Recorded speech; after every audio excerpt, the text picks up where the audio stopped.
Hello everyone, so today now read respiratory volume and capacities. First one basic सा term आपको याद होना चाहिए, एवरेज ब्रीथिंग ऑफ ह्यूमन 12 से 16 बार 1 मिनट के अंदर लेता है ह्यूमन, जिसमें 6 से 8 लीटर होती है, जिसे हम स्पायरोमीटर से मॉनिटराइज कर सकते हैं वॉल्यूम को, कितनी एयर हमने इनहेल्ड की है आर एक्सहेल्ड बाय ह्यूमन, और ये क्लिनिकल सिग्निफिकेंट होता है स्पायरोमीटर। अब हम पढ़ने वाले हैं रेस्पिरेटरी वॉल्यूम एंड कैपेसिटीज़ को। tidal volume, what is tidal volume?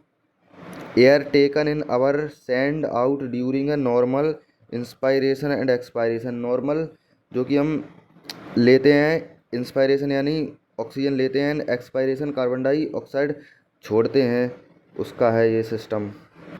जो हम वन टाइम में इंस्पायरेशन करते हैं उनमें 500 ml जाता है। अब second one is inspiratory reserve volume. What is inspiratory reserve volume? Forcefully inhalation, मतलब हम जो कि बलपूर्वक श्वास श्वसन करते हैं उसे ही हम इंस्पायरेटरी रिजर्व वॉल्यूम कहते हैं। इसमें 2.5 लीटर से 3 लीटर ले सकते हैं। एक्सपायरेटरी रिजर्व वॉल्यूम ERV भी बोल लेते हैं शॉर्ट में। इसमें क्या होता है? Forcefully exhale. फोर्सफुली मतलब जो हम इंस्पायरेशन करते हैं उसके बाद, नॉर्मल इंस्पायरेशन के बाद जो फोर्सफुली एक्सहेलेशन मतलब जो छोड़ते हैं हम जो सांस को, वही होती है। इसमें अपन कितनी छोड़ सकते हैं? 1000 ml टू 1100 ml, मतलब 1 लीटर से या फिर 1.1 लीटर हम फोर्सफुली एक्सहेल मतलब छोड़ते हैं। अब आ जाइए second one is residual volume ERV। इसमें volume of air remained in lungs even forcefully expiration. जो फोर्सफुली एक्सपायरेशन करते हैं उसके बाद जो लंग्स में रह जाती है वही बोलते हैं रेड्यूशनल वॉल्यूम। रेड्यूशनल वॉल्यूम की वही होता है 1000 से लेके 1200 तक रहती है इसकी वैल्यू। देन अब हम पढ़ने वाले हैं इंस्पायरेटरी कैपेसिटीज़ EC। इसमें क्या होता है? TB और IRB दोनों प्लस हो जाते हैं तो इसकी वैल्यू आ जाती है 2500 से लेके 3500। इसमें क्या होता है? Basically volume of air inspired after normal expiration. जो नॉर्मल एक्सपायरेशन हम करते हैं उसके बाद जो वॉल्यूम इंस्पायर होती है ये होती है। Second is expiratory capacity. Expiratory capacity क्या होती है?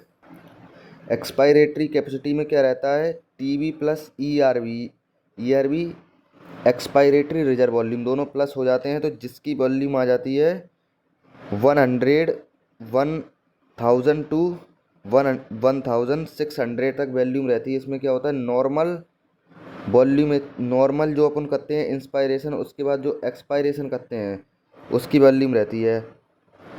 And functional residual volume FRC। इसमें क्या होता है? ERV और RV दोनों प्लस हो जाते हैं इनकी वॉल्यूम, तो ये आ जाती है कितनी? 1100 से लेके 2400 तक वॉल्यूम इसकी रहती है। ये वॉल्यूम बहुत इंपॉर्टेंट रहता है याद करना, क्योंकि यही से मतलब क्वेश्चन 100% आते हैं एग्जामिनेशन में। बेसिकली वाइटल वॉल्यूम क्या होती है? इसमें TB और IRV और ERV तीनों मिक्स हो जाती हैं, सो इसकी वैल्यू आपको याद कर लेनी है। इसमें बेसिकली वैल्यू नहीं पूछेगा, वाइटल वॉल्यूम में इसमें पूछेगा मतलब क्या क्या रहता है। तो इसमें IRV भी आ जाता है, ERV भी आ जाता है, TB भी आ जाता है। Last one is total lungs capacity. Total lungs capacity में रहता है TB plus IRV plus ERV plus RV, चारों जुड़ जाती हैं, यहीं से मतलब क्वेश्चन रहता है आपका। आइए ग्राफ को देख लेते हैं। ये तो हो जाती है TB जो मैंने शुरू में पढ़ाई थी आपको, यानी अब ये मैक्सिमम इंस्पायरेशन होगा। इंस्पायरेशन की वॉल्यूम ज़्यादा होती है तो इंस्पायरेशन का ग्राफ ऊपर जाएगा। देन उसके पास ERV मतलब इसकी वॉल्यूम थोड़ी कम हो जाएगी, क्योंकि अपन छोड़ते हैं तो वॉल्यूम कम हो जाएगी। Maximal expiration. वाइटल कैपेसिटी में आती हैं क्या क्या वॉल्यूम? वाइटल कैपेसिटी में आएंगी आपकी IRB भी आ जाएंगी, TRB आ जाएगी, ERB आ जाएगी। देन इंस्पायरेशनल कैपेसिटी में आती हैं आपकी IRB and TB। Then functional residual volume में आ जाती हैं आपकी TB, IRB और ERB भी।